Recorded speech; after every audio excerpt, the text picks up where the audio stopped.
Hi everyone, welcome back to my channel and Happy New Year. It's 2024 and I am so excited for our new cash stuffing videos for this 2024. And I'm hoping na same din kayo, same tayong lahat na super excited for this upcoming new year. Although the beginning of the year, it wasn't really good to me. I will share it later on the video, guys. But we're here. We are very here, very excited so much. So for today, guys, we are going to cash stuff our first paycheck for the month of January 2024, in which I will be doing it right now. So today, I will be uploading a different video, guys, and I reuse my Starbucks planner to be my cash envelope cover. So, diba, ang galing, ang ganda-ganda kasi na-reuse ko siya. Ma-reuse ko siya, na-reuse ko siya, and all of that. So, it was given to me last year by my husband. Actually, he collected the stickers with his office mates before, and he gave this to me. So sabi ko sa kanya, I reuse this kasi 2023 naman yung planner, so hindi ko na magagamit yung mga notes dito. So I decided to reuse this as the cover, and look how pretty it is. Actually, yung bagong planner nila na rose gold, it was so beautiful, guys, and I love rose gold na color. That's one of my favorite colors, guys. And unfortunately, I don't know if I can still complete by the help of my office mates kasi we will be back on January 8 sa office, guys, and most of the time binubudol namin sila, sinasabihan namin who wants to have a coffee para makapag-collect kami ng sticker. And until January 20 lang ata yung Starbucks na collectible sticker. I'm not sure if meron pang planner at that time, but I'm hoping na if ever maging sa akin, mapupunta sa akin para next year bago naman yung ating Starbucks cover or cash stuffing cover. Anyways, yan ako magpapatumpik-tumpik pa, guys. Let's start our first paycheck for the month of January. So, I received 18,500 for my first paycheck. So, that's above than what I expected because of the double pay. And then, I also, when I mentioned before, guys, I have a side business with friends. So, we're earning our shares quarterly. So, the 2023 Q4, I received it for 11,960. There you are. I'm really hoping na sa Q1 in 2024 is mas mapalaki pa namin ito. So, today, I've got 30,460 for my income. Ang laki. But I was planning that 11,960, hindi ko siya ibabudget as my monthly expenses. And my target or my way is kapag may extra income, punta agad sa savings. So, I'm gonna set aside that. I'm not gonna touch it. And the amount lang na ika-cash stuffing natin is yung full-time job ko. So, which is 18,500. And right now, I actually spent the 1,000 na. So, yung ika-cash stuffing natin for today, it's the 17,500 ata. So, let me just count this.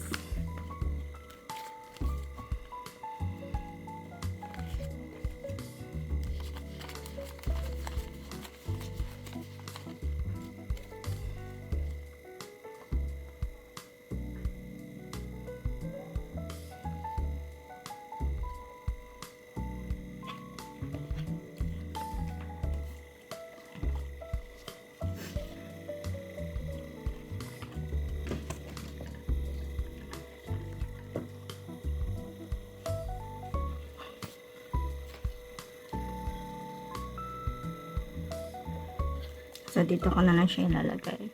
There. Okay. Go.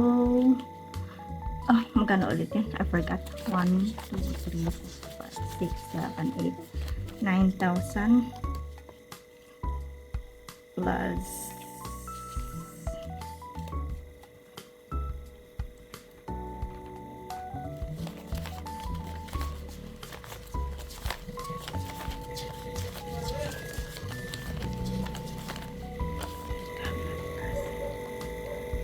so 7,500 guys.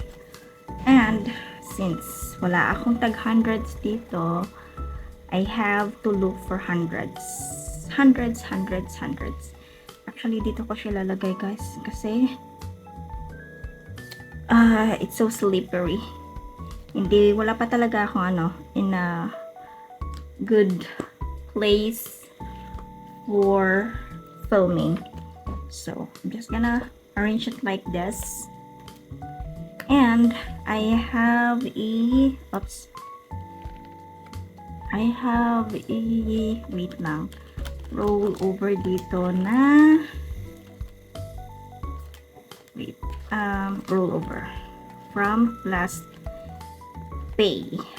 allowance, diba? So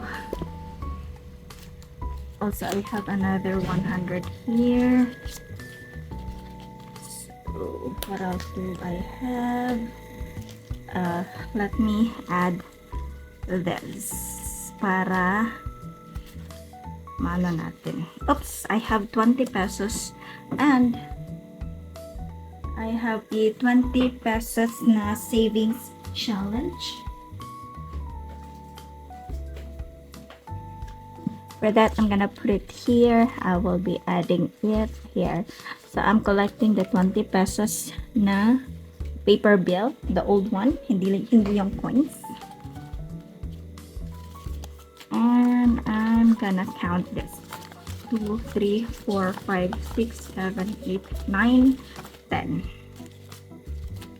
So 1,000, 2, 3. 3.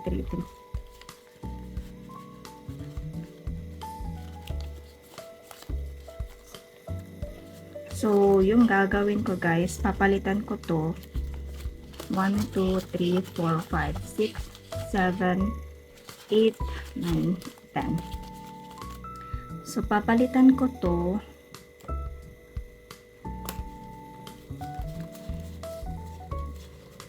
lagay ko dito like that.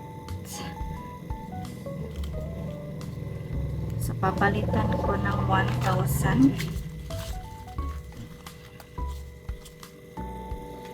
And then there,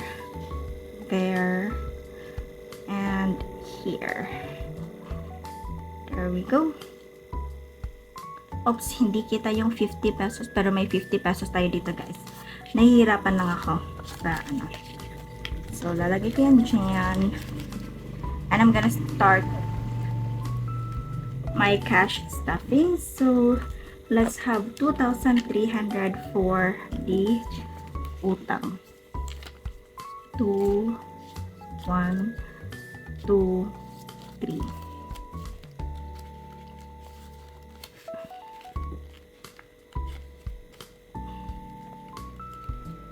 There we go. Next is the grocery. 2K.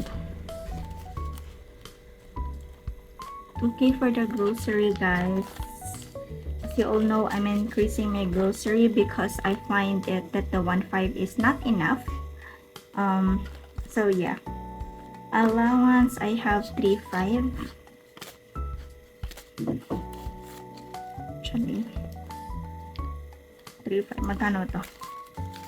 1, 2, 3, 4, 5.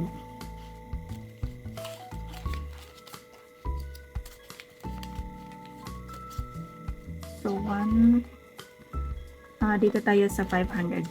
1, 2, 3. Okay. So, for my allowance, it's 3, 5, 1, 2, 3, 1, 2, 3, 4, 5.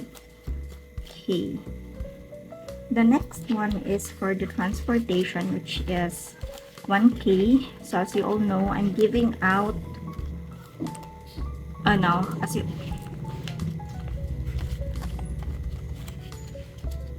there we go. Tapos for the vehicle, it's 1K.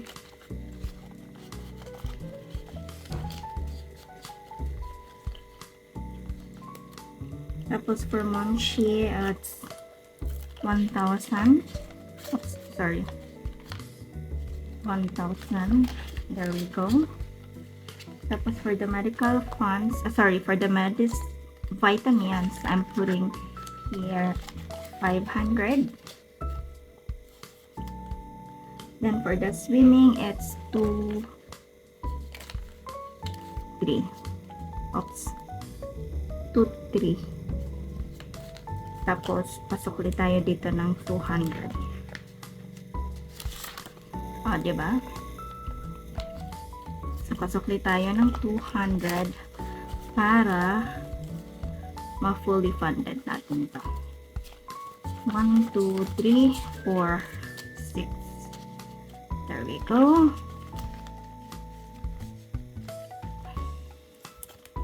Tapos, sa miscellaneous naman, that's gonna be 500. Tapos, I have another savings challenge. I already discussed this previously, guys, na I'm just gonna set aside Kuya's tuition and allowance, so 1,500 plus 750 to 250. So 1, 2, 250. Meron pang 50 pesos dito. So meron ba? 2. Wala eh. Wait lang. Just gonna set aside here. Tapos ito 500 ito. So palitan ko na lang. There we go. And I have here the tracking. So mag-a-add ako dito ng magkano? 2, 2. Sana tayo ngayon? 1, 3, 23 plus 2, 2, 2 plus 2, 3, 4, 5. So, dapat 4, 5 ito. 1, 2, 3, 4, 5. Tama. Tapos, once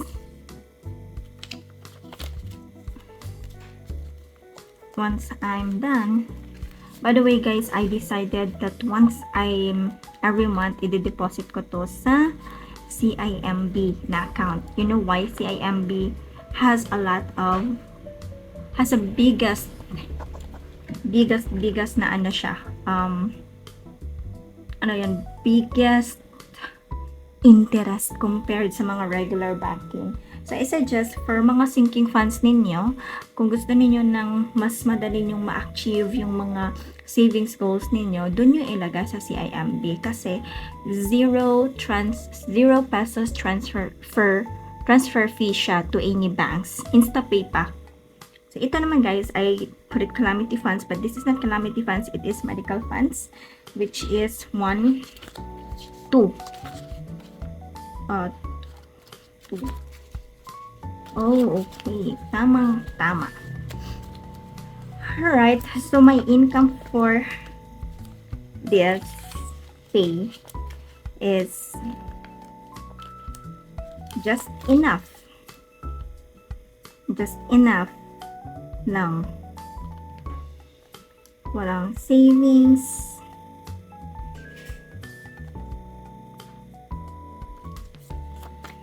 Although, I'm putting the sinking funds here. So, yan. There we go. And, so what am I going to do with my rollover? So, as I've mentioned,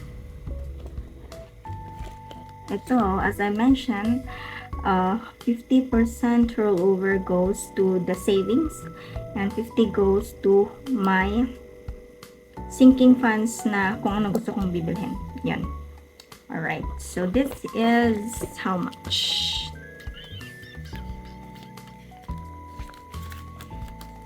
Oops.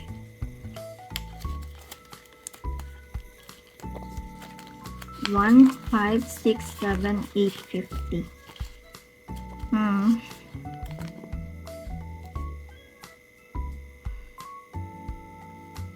Okay.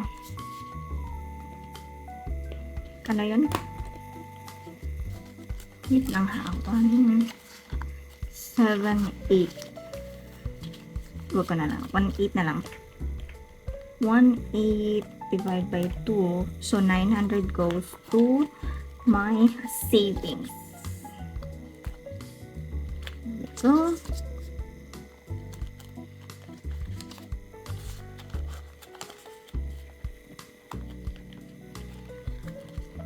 yung gagawin ko dyan is I'm gonna write down from my own tracking. So, yung 1,000 dito, actually for deposit na to. So, i-deposit ko siya tomorrow. Okay.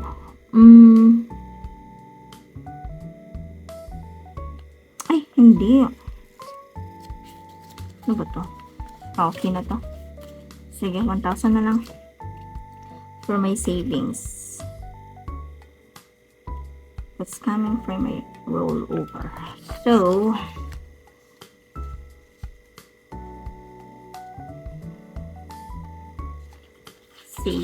savings. Yan. Yan. And I am going to update my tracker.